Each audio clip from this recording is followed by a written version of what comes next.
Good morning, everyone. Thank you for being here. We're looking forward to being back here for another productive week before we break for Thanksgiving. So happy Thanksgiving to everyone on the front end. House Republicans are continuing our preparations for the 119th Congress so we can hit the ground running and leverage our unified Republican leadership in the White House, House, and Senate to deliver for the American people in meaningful ways. We're also staying busy during this lame duck period, advancing important legislation, including two critical bills that I'll briefly highlight here. My friend and colleague on the Ways and Means Committee, Claudia Tenney from New York, she is pushing the Stop the Terror Financing and Tax Penalty on American Hostages Act, and we'll put that on the floor this week. This is a common sense piece of legislation that will prevent the IRS from charging late fees and penalties on American citizens who are wrongfully detained or held hostage abroad. Again, a common sense piece of legislation. This bill also revokes the tax-exempt status of American nonprofits that provide financial or material support to terrorist groups like Hamas. This bill addresses critical gaps in our tax laws to hold organizations and support terrorism accountable and provide relief for hostages who are just trying to get home and reunite with their families. Second bill we're also bringing to the floor, Congressman Russ Fulcher's Committing Leases for Energy Access Now Act, the CLEAN Act, which will require the Department of Interior to increase the frequency of geothermal lease sales from every 2 years to every year, hold replacement sales if necessary, and create decision deadlines for permit applications for better transparency and communication.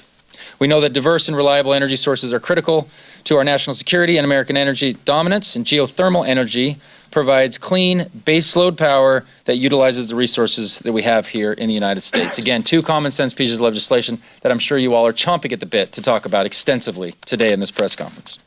Looking forward to supporting both these measures, and I will now turn the time over to our whip, Mr. Tom Emmer. Thank you, Blake. 18 minutes. This is how long Laken Riley fought for her life until she was ultimately murdered because of Joe Biden and Kamala Harris and the Democrats' open border agenda. Police found Laken with her skull bashed in by a rock and her body exposed. Yesterday, we learned that Democrats' failed policies resulted in Laken's alleged killer receiving a taxpayer-funded flight from New York City to Georgia. This is a slap in the face to the entire Riley family. A slap in the face to every law-abiding, tax-paying American citizen. And it confirms what we've known all along. Laken Riley's murder was entirely preventable, and the Biden-Harris administration is responsible. Unfortunately, her story is not an isolated one.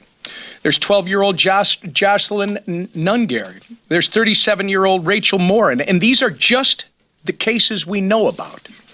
All of these young women were brutally murdered because the White House prioritized illegal immigrants over their safety. Thankfully, on November 5th, voters said enough is enough.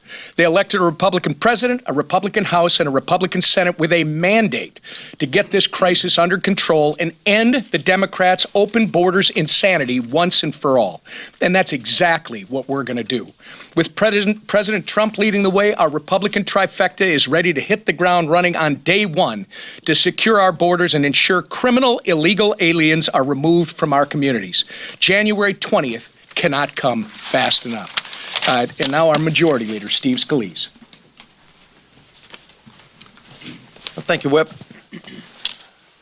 Blake laid out the bills that we're bringing to the floor again this week. Yesterday, we passed a really important bill for our nation's veterans by Juan Ciscomani, named after Elizabeth Dole. It was good to get that bill passed overwhelmingly out of the House, now over to the Senate. Going to talk a little bit about the planning that we're doing for January. You know, we just got an overwhelming mandate from the voters of this country to, number one, reject the far-left policies that we've seen from the Biden-Harris administration the last 4 years, but especially to put the country on a different path. And we laid out during the campaign what that path would be, but we're now planning for the policies that we would put in place as a Republican majority with a Republican Senate and the White House and under President Trump to get our country back on track, to focus on lowering costs for family at the grocery store, at the gas pump, their energy bills, to secure America's border. So once again, I assembled all the committee chairs last week to go through what we will be doing in budget reconciliation starting in January This is going to be a busy process next year. We laid out a very aggressive first 100-day agenda, addressing the things that would get our country moving again, that would focus on lowering costs and getting our economy moving, making sure there is no tax hike next year. You know, if Congress takes no action, the Tax Cuts and Jobs Act under President Trump, many of those provisions from 2017 would expire, leading to a large tax hike on families. We are going to work to prevent that from happening. So ultimately, if you look at what we're focused on right now, is being ready day one, starting in January, when we get not only that mandate, but that opportunity to get this country back on track with unified government in Washington to start addressing the problems that were created by President Biden and Vice President Harris.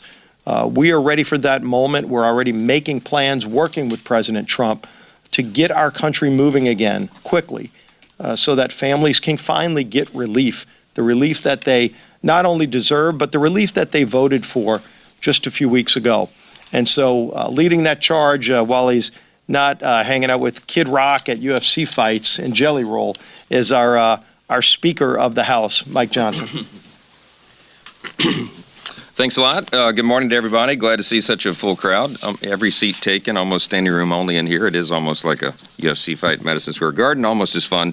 All seriousness, we had a great weekend at Mar-a-Lago with President-elect Trump, talking about the legislative plan, talking about the agenda going forward, lots of substantive discussions. I met with President Trump and President-elect Trump and Vice President-elect J.D. Vance and their senior policy leaders, and there's no daylight between their agenda and what they envision and what we envision for the House. And in order to accomplish all of that, the President needs an aggressive cabinet, and he has put forward some extraordinary nominees.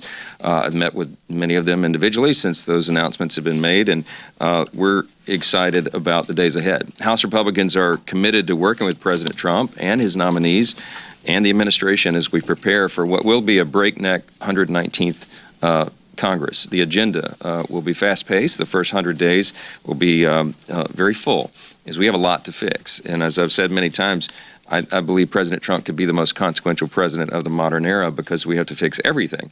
And by extension, Congress can be as well. And the incoming administration is going to be filled with great men and women, and we trust and hope that Senate Republicans will, and the whole Senate, will perform their constitutional responsibility to advise and consent on President Trump's nominees, and to do that in a speedy, expeditious manner. And as I said, we've been working with the Senate as well on this big plan we have to hit the ground running in January. We laid out this morning for the House Republicans what Leader Scalise was referring to, and that is kind of the overarching points, the overarching pieces of the reconciliation package. And in quick summary, we want to grow our economy and defeat inflation. We want to restore the border. We want to restore America's energy dominance, provide educational freedom, and dismantle the deep state. Now, lots of course, details on each of those categories, but we're working all that out together in a bicameral fashion with Senate Republicans, House Republicans working together, and of course, coordinating with the new Trump administration. In the meantime, we have some items we have to go through for the remainder of this year, as you all know. We have a disaster relief package that's been presented by the Biden administration, their request. And even before, I want to point out, even before Hurricanes Milton and Helene hit shore, House Republicans ensured that appropriate emergency funds would be provided to FEMA, as we did in that last funding package, as you know. And now that we're back in session, we're going to continue to provide for the American people with the resources that are desperately needed. So I saw firsthand. I went to the sites of the devastation. I went to Florida, where Helene made landfall, and looked at the devastation there, all the way inland, even to the agricultural areas. And then I spent a lot of time in western North Carolina, where it looks like a bomb went off in most of those areas there. So these communities can be rebuilt responsibly, and Congress has a role to play. We'll be looking at all that. On the floor this week, you heard a quick summary about some of these steps we're taking towards beginning to restore America's energy dominance. And tomorrow we'll pass the Clean Act to increase our domestic power production and strengthen America's energy security. We're going to pursue an all of the above energy policy, and geothermal is a big part of that. It's just beneath our feet, and in the Mountain West states, this is a big thing. We're not going to waste it like the Biden administration did. We're going to use all the precious resources that we've been blessed as a nation to have. We'll also vote on the Stop Terror Financing and Tax Penalties on American Hostages Act this week. Common sense legislation, as you heard. It prevents the IRS from charging late fees on Americans who are held hostage or wrongfully detained abroad. This is an obvious thing that everybody should be in support of. We're going to make sure that we follow common sense legislation and these principles along the way, and House Republicans will fix that error this week and many, many errors in the days to come. So we're excited about that. I'll just say one quick note, and I'll take your questions. We just had a great gathering of all the House Republicans, as we do each week, and we had many of our member-elects, new members who will be coming in, Republican members in the 119th Congress. It's an extraordinary group. They've been on the Hill for the last week or so, having their orientation. I'm really proud of this group. They have an extraordinary set of skills and expertise they bring to the table and life experiences. Pound for pound, I think it's one of the strongest classes maybe that's ever come in for our party, and I'm really excited about what they'll contribute. And I told them and all of our members this morning as we approach Thanksgiving, it's an appropriate time for all of us to be thankful, not just for the immediate blessings of our family and friends and the things that we enjoy, but for this great country. And the fact that I believe that we've been given the great blessing of an opportunity to save America. And that's what we intend to do. And we have a very deliberate agenda to pursue to make sure that happens. So we're looking forward to getting to work. Yes, sir. Mr. Speaker, is freshman-elect Sarah McBride a man or a woman? Look, I'm not going to get into this. We welcome all new members with open arms who are duly elected representatives of the people. I believe it's a command that we treat all persons with dignity and respect, and we will. And I'm not going to engage in silly debates about this. There's a concern about the uses of restroom facilities and locker rooms and all that. This is an issue that Congress has never had to address before, and we're going to do that in deliberate fashion with member consensus on it, and we will accommodate the needs of every single person. That's all I'm going to say about that. Yes, sir. Do you plan on bringing Nancy Mace's transgender bill and putting that into the rules package? I'm not going to address the plans on any of that. I just told you what I'm going to say about the issue. I'm not going to engage in this. We don't look down upon anyone. We treat everybody with dignity and respect. That's a principle that I pursued my whole life, and we will take care of this, issue of first impression for Congress, as we will any other thing. We'll provide appropriate accommodation for every member of Congress. Mr. Speaker, I wanted to ask you, so you've repeatedly said that one way you want to try to invigorate the U.S. economy is through confronting China. So broadly, how do you envision confronting China economically, and do you support specifically a bill like Congressman John Molinar's that was introduced last week that would strip China of the preferred nation status?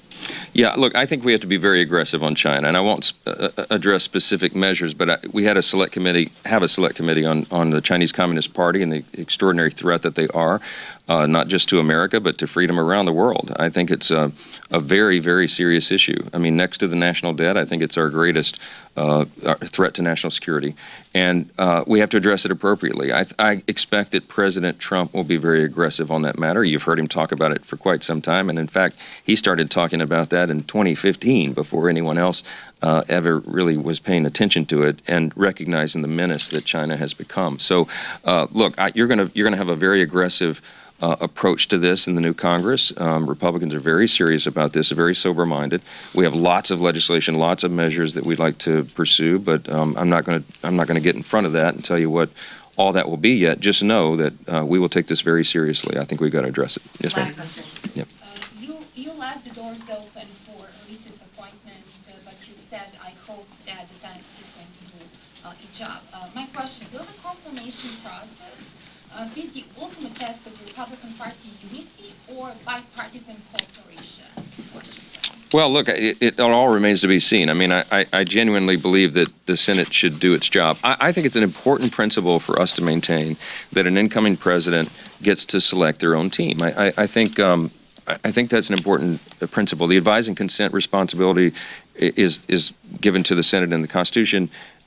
they need to take that seriously, and they will. They'll properly vet nominees, and that process will play out. But look, I'll just say this about a number of the nominees that have been appointed. I think President Trump is looking for persons who will shake up the status quo. And we got a mandate in this election cycle to do that. The status quo is not working for the American people. And so these are persons who will go in and bring real reform, a significant reform to the agencies that they lead.